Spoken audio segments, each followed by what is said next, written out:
you're trying to get out there and get your first deal done, what are you doing to kick down the doors? Well, what I think you have to do is whatever conversation you're fixing to have, you have to anticipate the objection.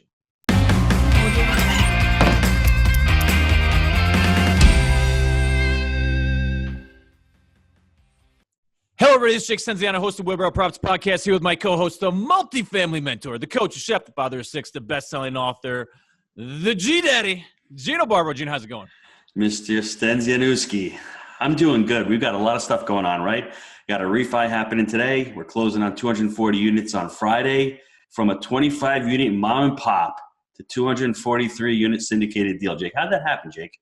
You know, just working our asses off, big guy. That's right. At the That's end of right. the day. So. It's a great week. It's been a great week. It's been a great month. We got students closing deals, made shout outs the last few weeks. It's a lot of fun. It's really, really, really growing. The academy's growing. The people we're bringing in are amazing. Let's just keep making it happen, Jake, right?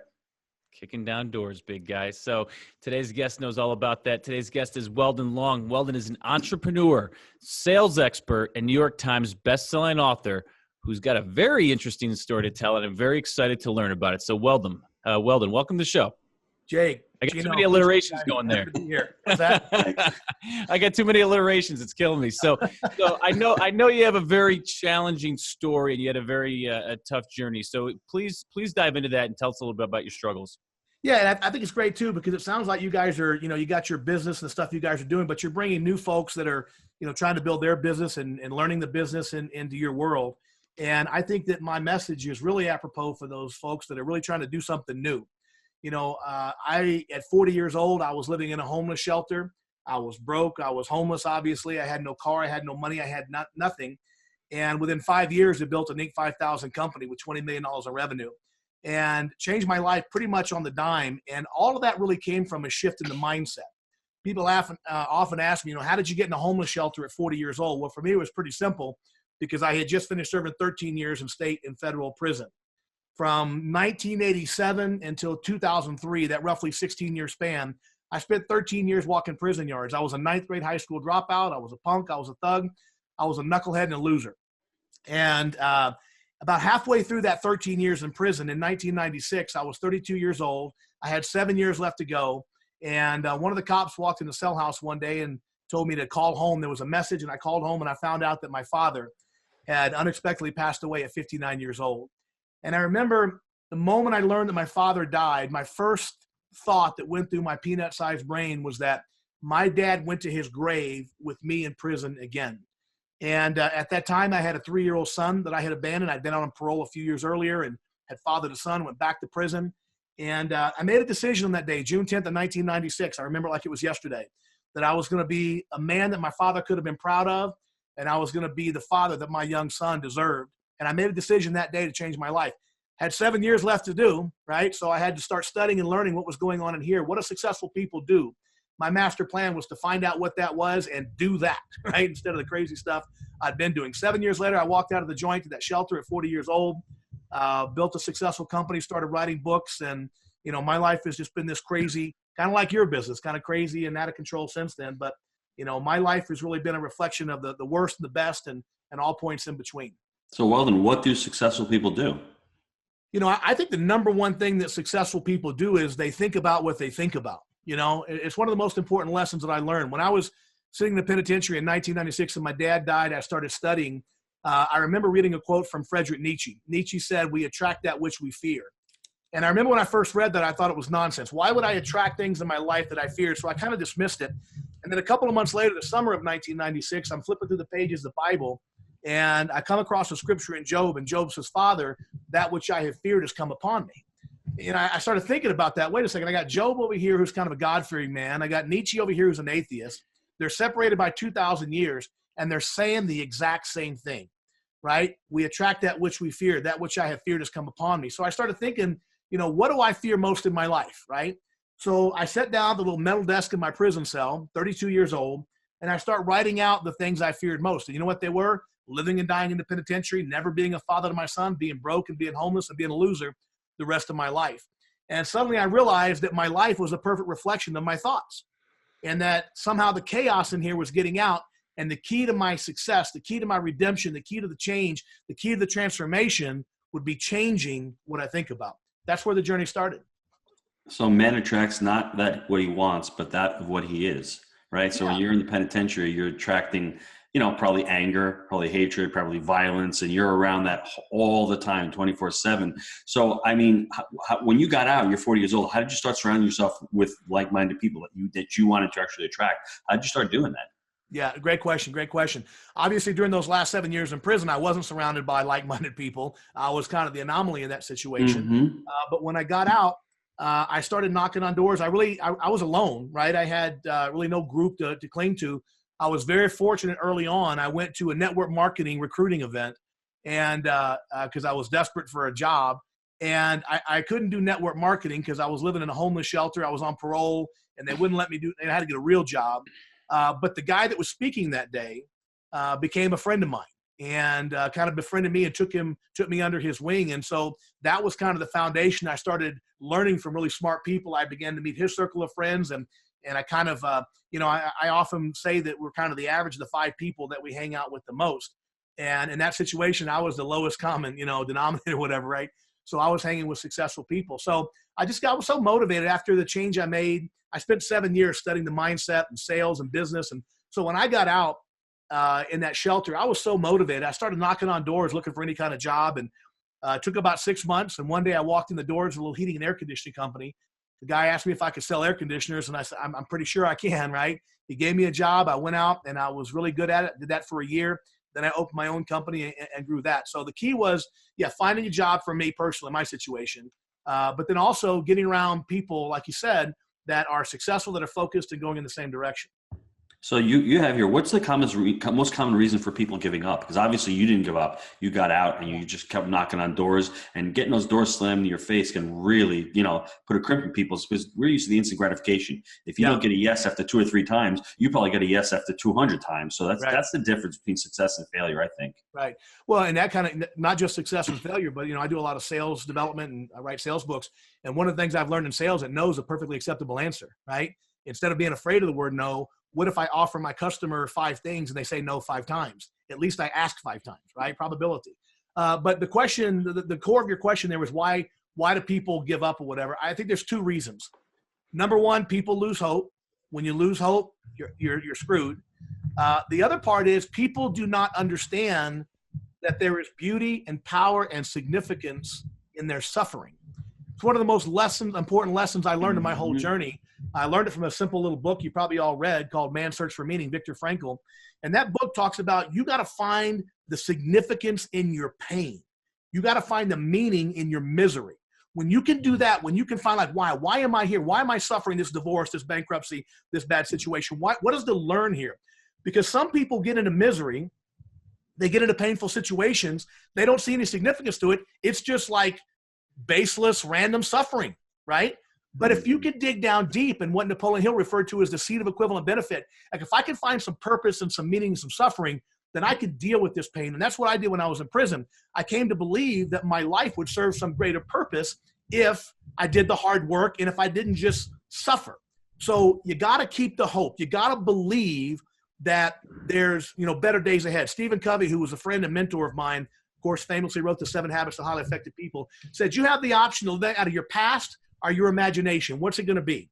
My past was violence and drugs and prison and poverty and homelessness, but my imagination was a house on Maui and being a great dad and driving Ferraris and all these amazing things. So I started living out of my imagination, and it made all the difference. But I had to believe, I had to have that hope. You got to hang on to the hope. You got to find the meaning and the purpose in your suffering. So, Weldon, I was listening to Tony Robbins, I think the other day, and he was mentioning about how people, the way they figure pain, some of them think it's some situations can be painful to somebody and not to somebody else. Nelson Mandela, he said, was locked up for 27 years. Yep. To him, that wasn't painful. To him, that he was getting ready. And when he got out, he had no grudge. He said, let's lead this world together. I mean, what do you tell people? How do you tell people to look at that in life? Because one of my turning points in life was I had a situation at the restaurant, got audited. I said, that's it, done. Now that I look back at that, probably the best thing that I ever had in my life because it got me motivated. And I see the opportunity out of that problem. How do you coach or how do you teach people to actually look in? Because we're told to avoid pain. I mean, pain is not good, right? So how do we do that? Right. Well, pain's unavoidable, right? Everybody in life has problems. And guess what? We all have the same problems. the same exact three problems. Every man, everyone walking this planet has the same three problems. Money problems. At some point in your life, you're going to struggle with financially. You're going to be broke. You're going to be out of a job. You're going to be whatever, right? We're all going to have relationship problems. We fight with our spouse, with our friends, our neighbors, whatever. And we're all going to have health problems, spiritual, emotional, physical health problems. So the pain is coming, right? It's like that old scene, my favorite scene from Tombstone, right? When after Wyatt Earp's brothers, one was killed and one was injured, he's on the train station. He says, you tell him Wyatt's coming and hell's coming with him, right? Well, guess what? Life is coming and hell's coming with it.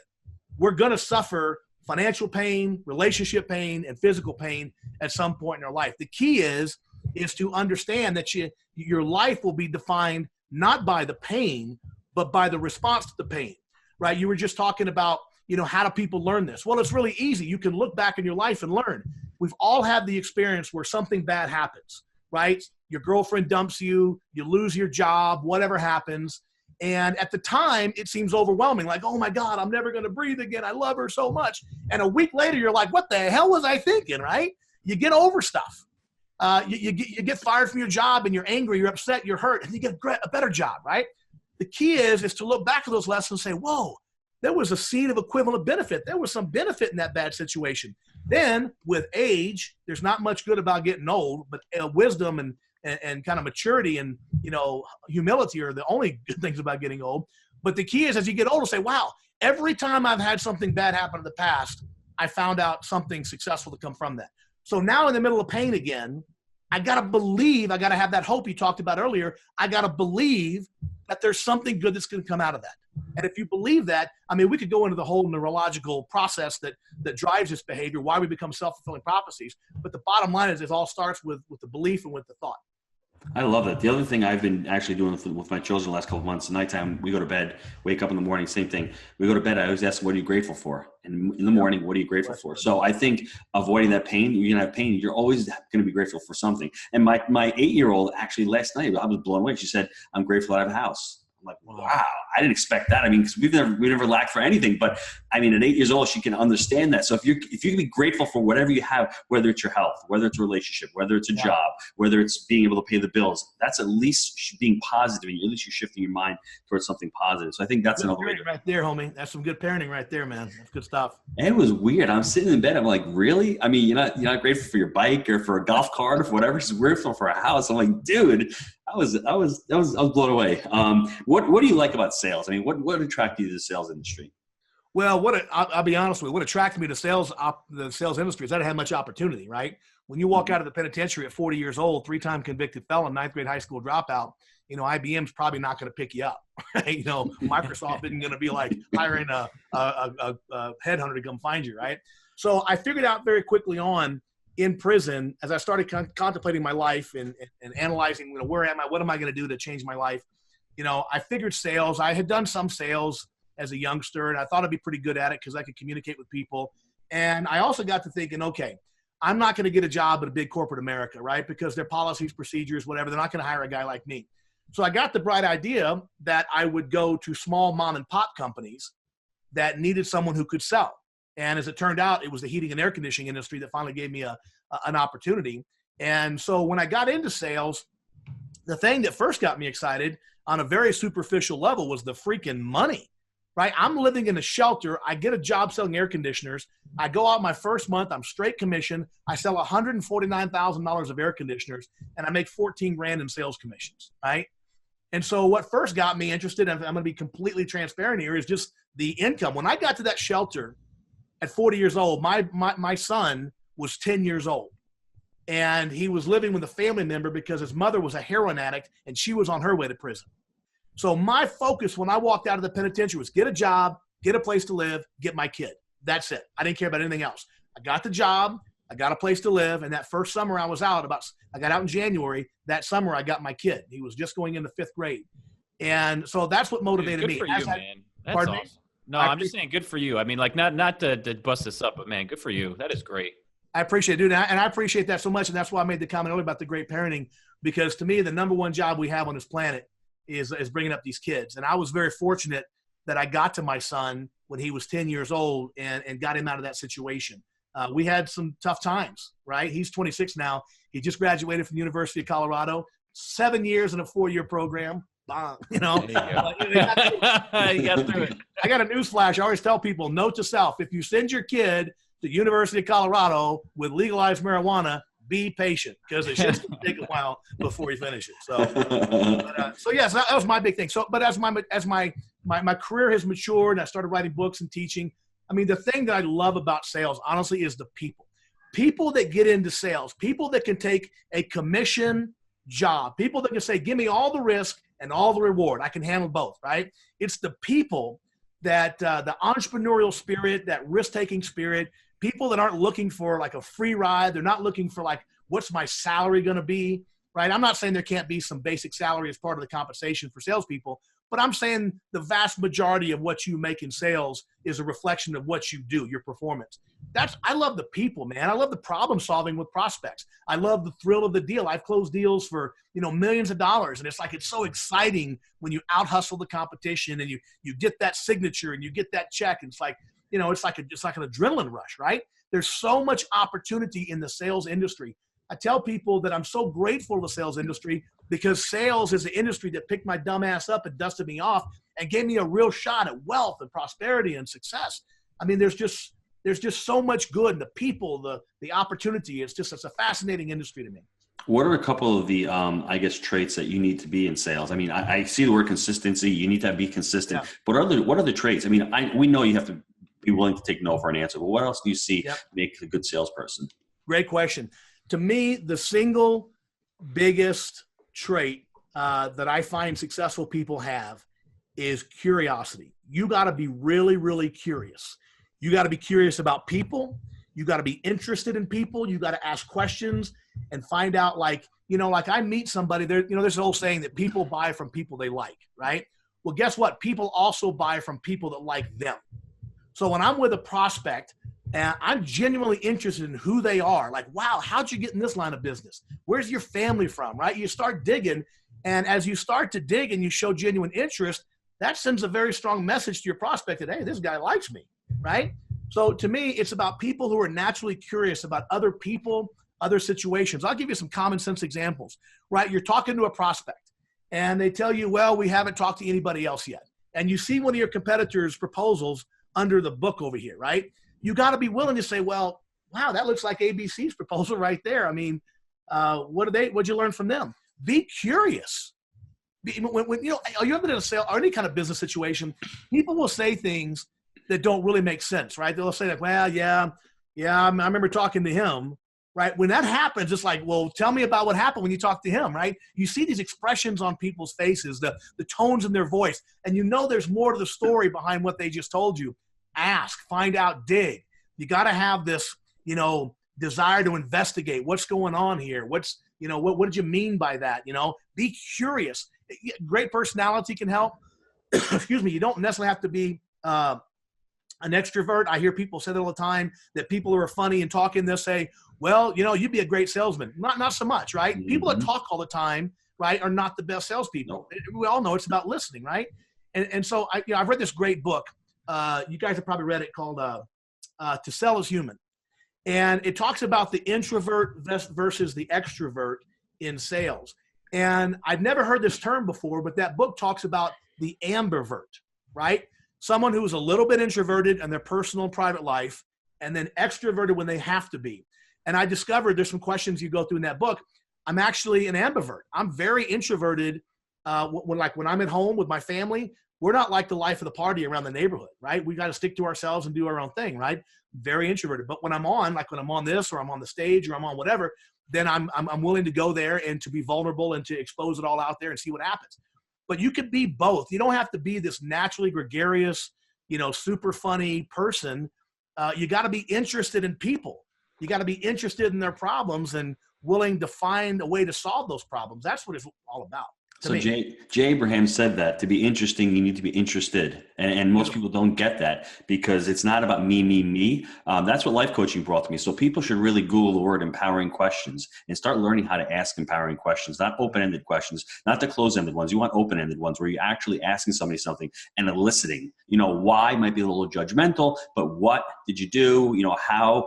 ask them those kinds of empowering questions and just be quiet, because you should be speaking you should be listening 80% of the time and speaking 20% of the time, because it is the curiosity, and you can be trained to do that. And I'm probably an ambivert like you are. I don't really like, like you said, I'm at home, hanging out at home, but when I have to do a podcast or something, I'm out there. So we can all train ourselves to do that. And I think, Weldon, the other thing, would you agree with me that I love selling our product, our Jake and Gino product? To me, it's not a sale. To me, I'm really helping people out. So in the beginning, when I thought about sales, I've got to go sell air conditioning. I don't know. I hate air conditioning. I'd be a terrible air conditioning sales guy, right? So does that help also, selling something that you love? It doesn't become a sale, does it? Well, I would say this. You might hate selling air conditioners, unless you were living in a homeless shelter and you're like, you might start to like it really fast. That happened to me. So, but I agree with you 100%. Like what we do now, when I sell prosperity mindset training, which is based on my book, The Power of Consistency. Of course, I do sales training based on my book, Consistency Selling.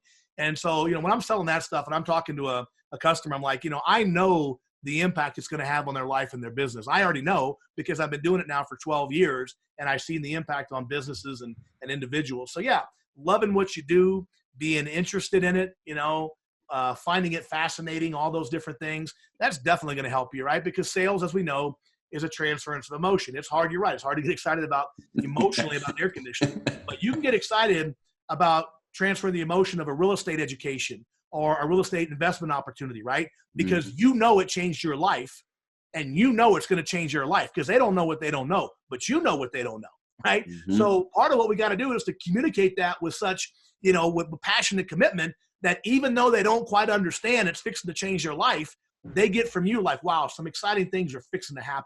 So 100% being invested emotionally and really loving what you do is a huge part of it. I love that, Weldon. We've got a lot of young entrepreneurs in the Jake and Gino community. We call them Make It Happen guys. What was one piece of advice that you'd give to them on their entrepreneurial journey? The single most important advice I would give people on entrepreneurial journey is that everything that you expect to happen is going to happen, for good or for worse, right? If you expect good things to happen, good things are going to happen. If you're expecting the worst is going to happen. It's a very simple process. Here's some neurology 101 for you. When you have a thought, any thought in your brain, it sends a chemical across your brain, or a bolt of lightning across your brain, to a part of your brain called the hypothalamus. When the hypothalamus gets that little bolt of electricity, because that's all your brain is, like a little lightning field. When the hypothalamus gets that bolt of electricity, it starts secreting chemicals that trigger the emotion that are connected to the thought. In other words, if I have a very happy thought, my hypothalamus will start producing endorphins, right? And dopamine. And I have a happy, warm emotion. If I have a frightened thought, something scares me, my hypothalamus starts producing epinephrine and adrenaline, and I have a frightened emotion. So our emotions are 100% connected to thoughts chemically in your brain. You can't change it. Now, unless there's a mental health problem, right? People that have different emotions from their thoughts, we call that mental health, right? That's a person who gets scared and starts laughing, right? Then that would be like, we would call that like you need a pill or something, right? But for most people, if you have a thought, it triggers an emotion that's consistent. Then when you have that emotion, it drives you to take some action. So for example, if my son walks in the room and I have a thought, and so, oh, there's my son. My brain starts producing dopamine. And what do? I walk over and give my son a hug. And what's the result? I perpetuate that relationship. So the thought drives the emotion drives the action drives the result. This happens 1,000,000 times a day. Here's the scary part though. Your emotions and your actions are always a reflection of your thoughts, even if the thought is wrong or inaccurate. It's what we call a self-fulfilling prophecy. It's why your mother said, be careful what you wish for. So for example, let's say you walk out of the theater at 10 o'clock at night, you got your spouse and your kids with you, you're walking across the parking lot, some dude comes running around the corner, he's covered in blood, he's got a knife in his hand, and he's coming charging at you and your family. Your initial thought is, danger, dangerous situation, right? Within a nanosecond, your brain starts producing epinephrine, you got adrenaline pumping through your body. What's your reaction? You got that fight or flight response, right? You can't run because you got kids, so you got to fight. Guy comes towards you, step in, you drop him like a sack of potatoes, bam, what's the result? You protected your family. So far, so good, right?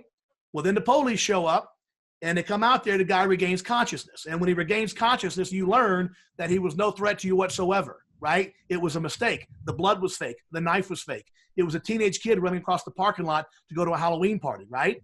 So your thought was wrong, yet how real were the emotions you felt? How real were the I actions? think your thought was right.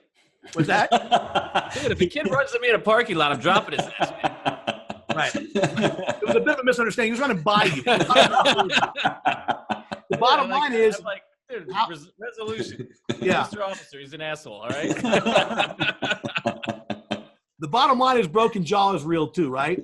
My point is this. You can look at a situation, and even if your thought is wrong, you'll produce emotions and actions and results that are very real. So if I go into a real estate deal, let's put it in real estate terms since that's your business, right?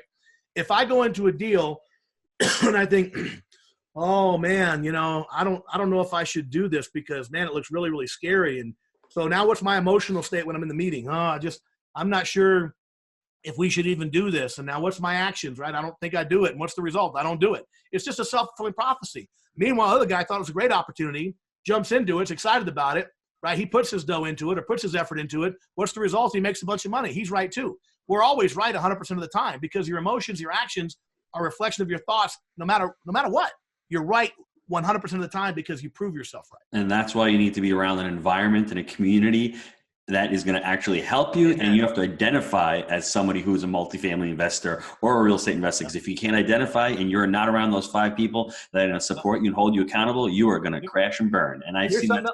Amen. And I'm sure you guys see this in your business all the time. I see it all the time. So somebody gets excited, right? They're coming to you for education, their opportunity, they're doing whatever they're doing. And they just naturally expect the other people in their life to get it.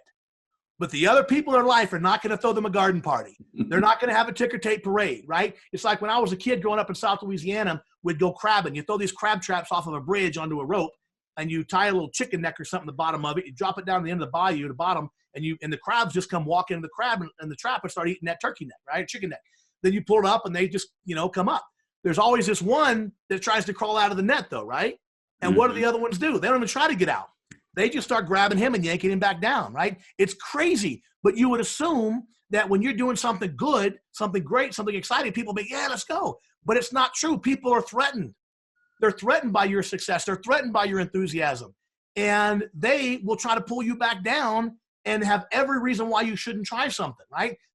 So what you just said about you got to be around the right people that will celebrate your success with you, celebrate the opportunity, because there's a lot of dark forces out there, and sometimes they're in your own damn house, right? They don't see what you see. They don't believe what you believe, and I guarantee you they're not going to have what you have, but you got to be aware of those things because, misery loves company is, it's a cliche because it's true, right? And it's funny you say that because I was listening to same thing. I was listening to Tony again, and he was talking about how people feel threatened. Why should anybody care if I think I'm hot crap? What do you think? Why do you care if I think I'm, and someone feels threatened by it? You know why? Because basically they might feel inferior to me and they might not feel as good. So that's really crazy when you pull it off on that. Okay, why do you have to be humble? If you don't want to be humble, you want to show off, that's fine. Why should that threaten me? Right. That's how I found it.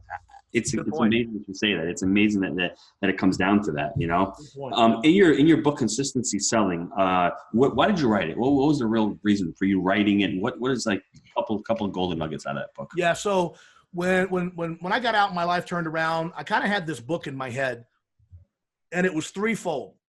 It was number one, my story, because that was the fuel to my success. The second component that changed my life was the mindset.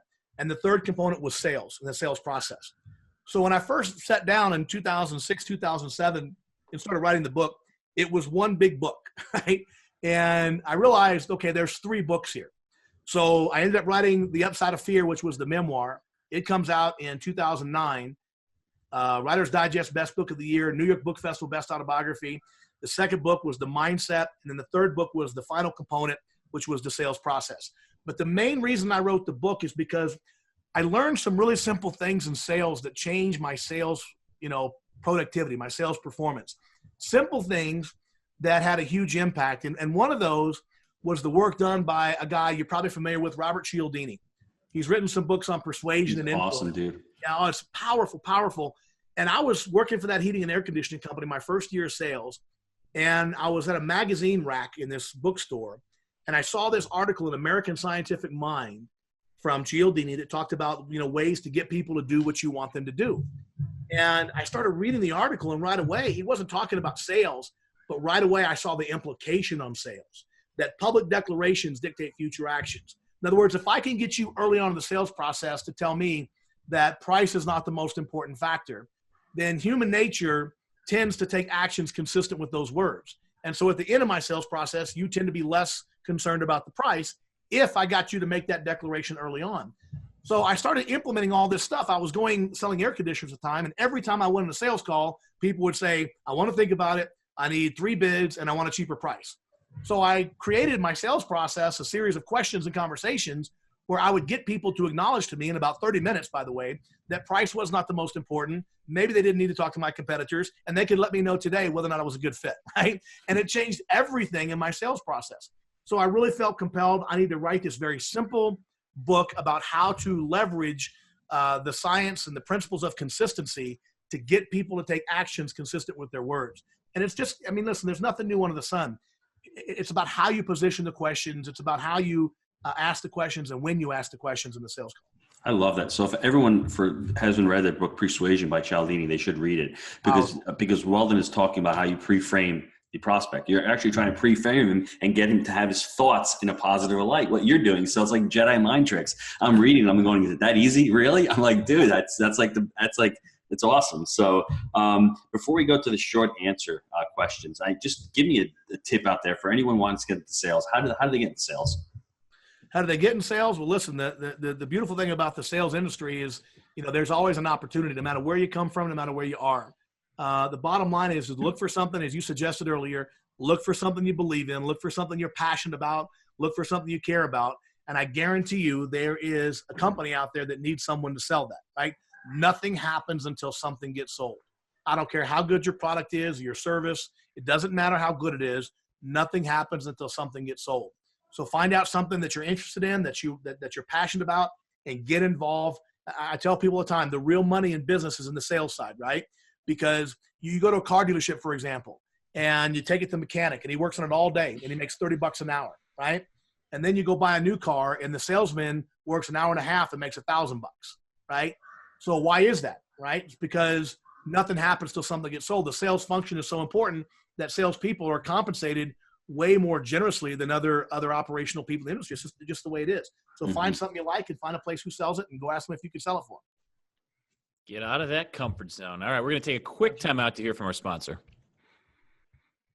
Gino, I know a lot of our listeners are wanting to take their multifamily investing business to the next level. I know that you've been hard at work helping Jake and Gino students do just that using our framework. Can you explain to the listeners how they can get our help? Guys, we've been hard at work growing our community of like-minded investors, and the results of our members has been nothing short of incredible. We're looking to grow this amazing group. What we're looking for is those who want to follow our proprietary framework that we've created: buy right, manage right, and finance right. Leverage our connections, education, and mentorship as ways to take your business to the next level. So if you're interested in finding out more about how you can become a part of our amazing community, apply to work with us at jakeandgino.com/apply.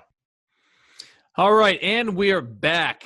Now, I didn't want to jump in earlier because you're on a roll, but you really opened my eyes to something, because I've been in sales, actually have a similar, background to yourself. I wasn't like the most outgoing guy, but when it came to sales, I always out hustled and really just grinded my face off. So I have guys on the different teams that I was on in sales over the years who were the most personable, fun loving. They'll sit down and they'll get to know you like that. But I out hustled, and that's what really propelled me. And I was feeling that come through when you were talking. What was the term that you used for the sales type? It was an amber or something, or what was it? It's ambivert, like ambidextrous, right? Left. Yeah. It's ambivert instead of introvert or extrovert. Ambivert.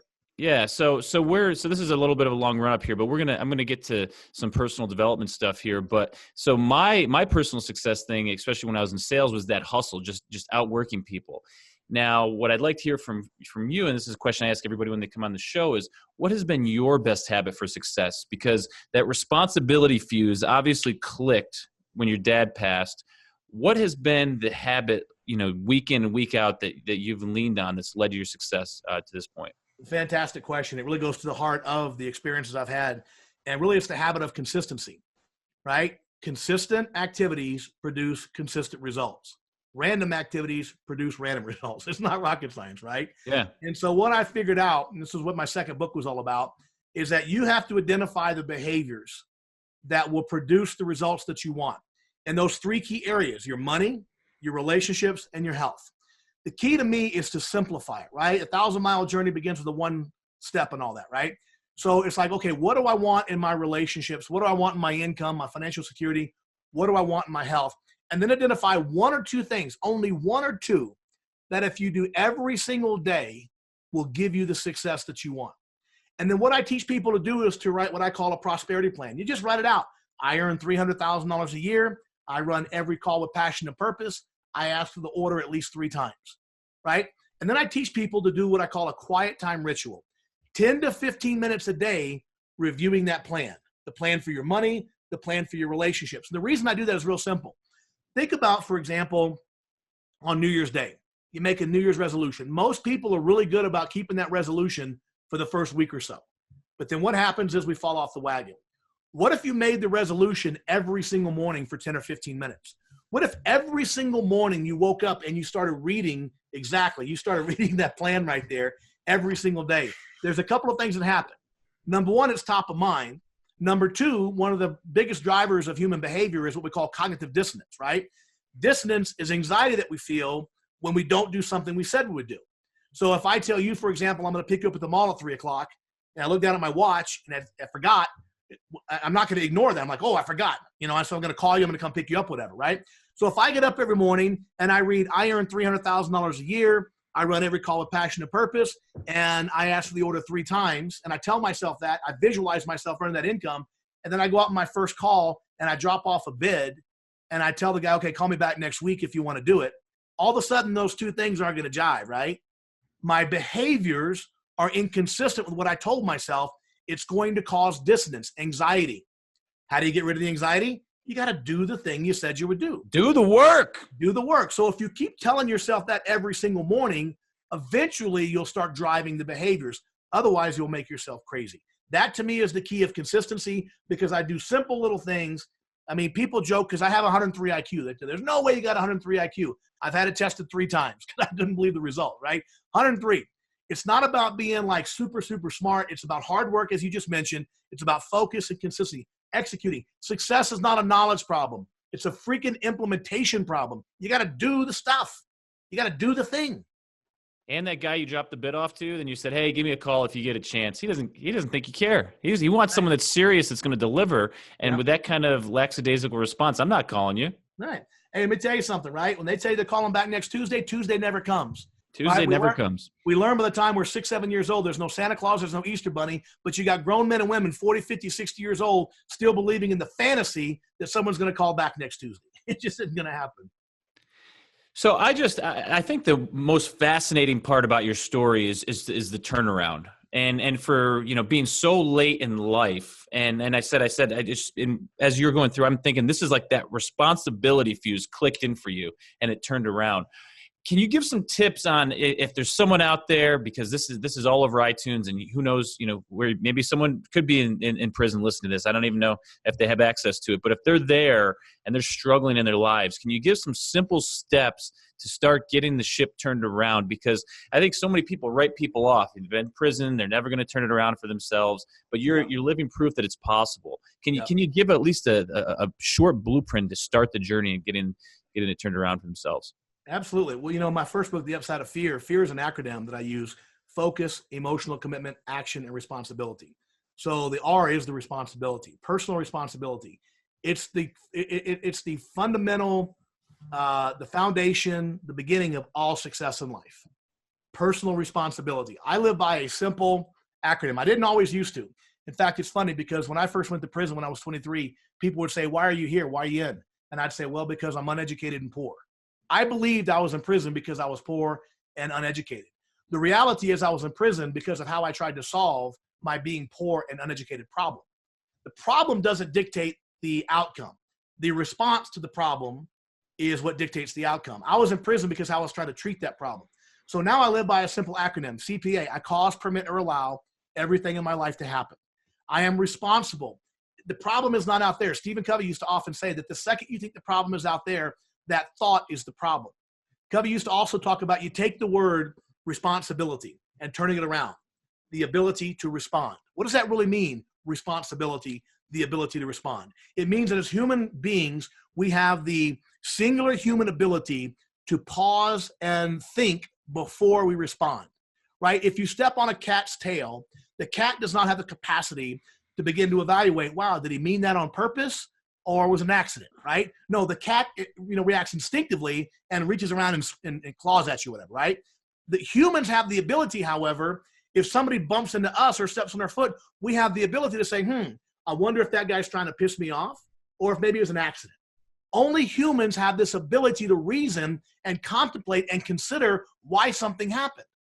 Some people, however, they don't use that uniquely human ability, right? They react like that, bam, right? Like a soda pop can, shake it up and pop it, boom, right?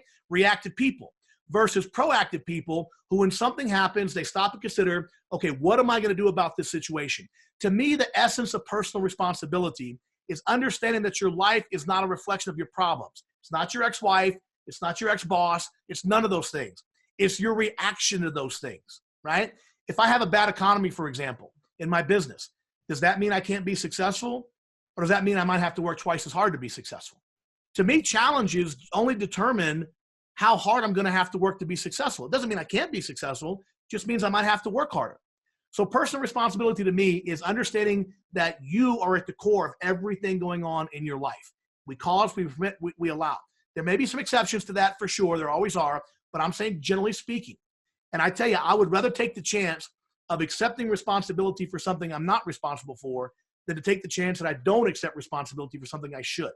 If I find a problem, if I find a mess, I'm going to help clean it up. Whether I cause it or not, I'm going to help clean it up because at least I have some options, right? So you got to understand that you have the option to respond to whatever situation, and that response dictates the ultimate outcome, always.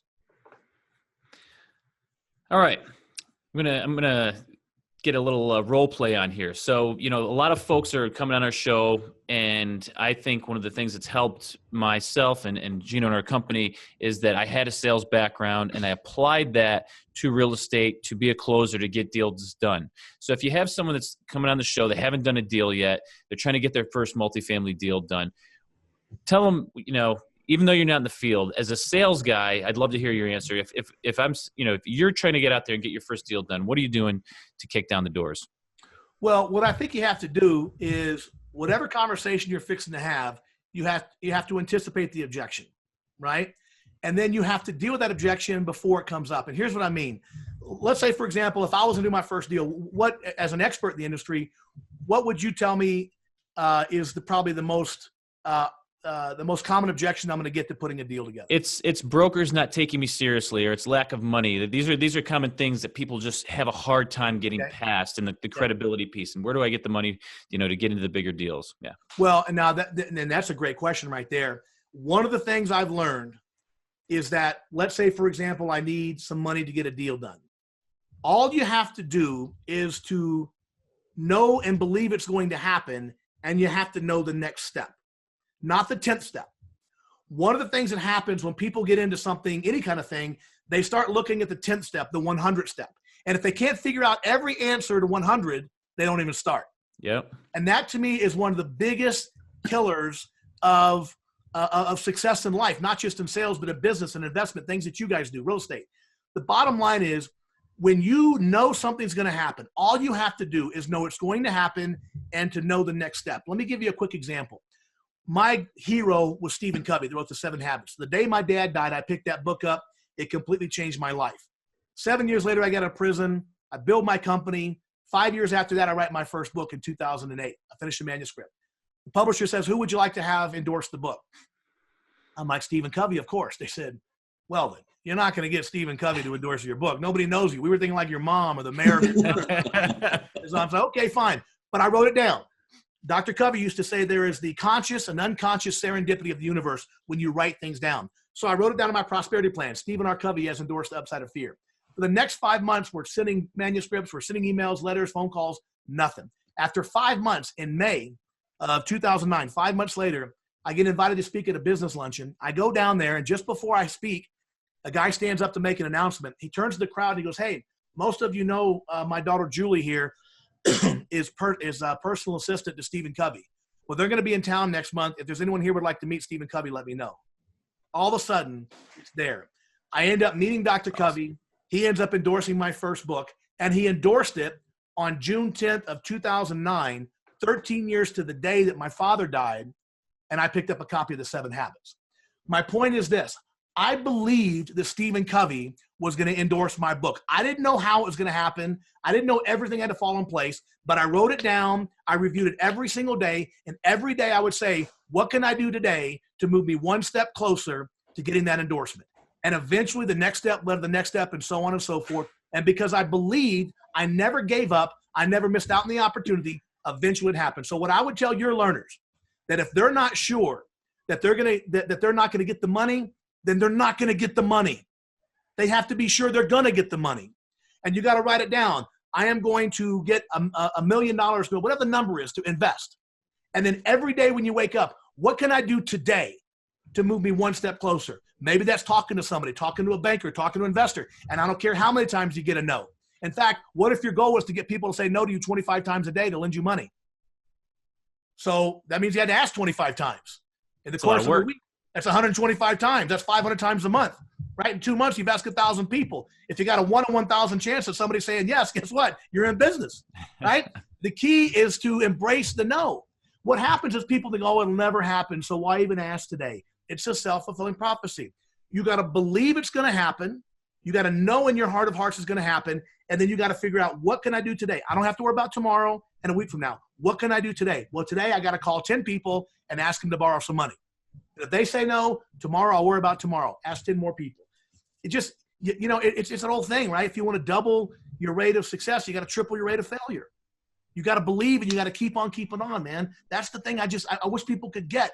You never quit. It's long view. They quit too early. They can't believe that it's going to happen at some point. So it's that I'm going to quit. I'll give it 60 days. I'll give it 30 days. Oh, this is not going to work out. And they're done. The best thing that Gino and I ever did, I always say this, is we basically got rejected for 2 years before we got our first deal. Amen. And what if we got kicked in the mouth so many times, man? It's like, what if you had given up at a year, 11 months, and 29 days? I would have been laid off from the pharmaceutical company I was working at. Probably. No, it would have. It would have. They did layoffs every freaking year, and it was literally, that was a numbers game. I was just waiting until it was like, oh, don't need this territory anymore. Right. So. Listen, you ask any successful person, they're going to tell you. And it was a pain in the ass too. So yeah. Well, you strike me as unemployable, so I get it. I hung around long enough just to get out, man. He really is, you're an entrepreneur. I think you're an entrepreneur, right? So what project are you excited about right now? Right now, we just launched a new online training platform. I had built one a few years ago, and I sold it, and I took a year off 2 years ago. I wrote the new book, and then I spent the next year building an online training program where I teach people the prosperity mindset, which is the mindset to be successful. We teach them the sales process. We do weekly coaching. I'm super excited because for years, I traveled a lot. The problem is, when I'm traveling and I'm on site, not everybody can afford to have me on site for a day. It gets pretty expensive, right? And so what I wanted to do was, how do I get this message to the masses? And so we developed this online platform. It's a sweet deal. You go in, you watch the classes. We do a weekly coaching show every week where you ask me questions, and we have you talk to one of our other coaches once a month. You talk to me once a week. It's a super efficient way, a powerful way to get the content out to the people. In fact, I'm glad you reminded me because my marketing people would shoot me if I forgot this, which I always do. We have 3 videos that we're giving away. The first one is mindset. The second one is the sales hallway, which is the metaphor I use to sales. And the third one is how to overcome the price objection. And it's about an hour's worth of content. And all they have to do is to text the word for sale, the numeral for sale to 96,000, 96000.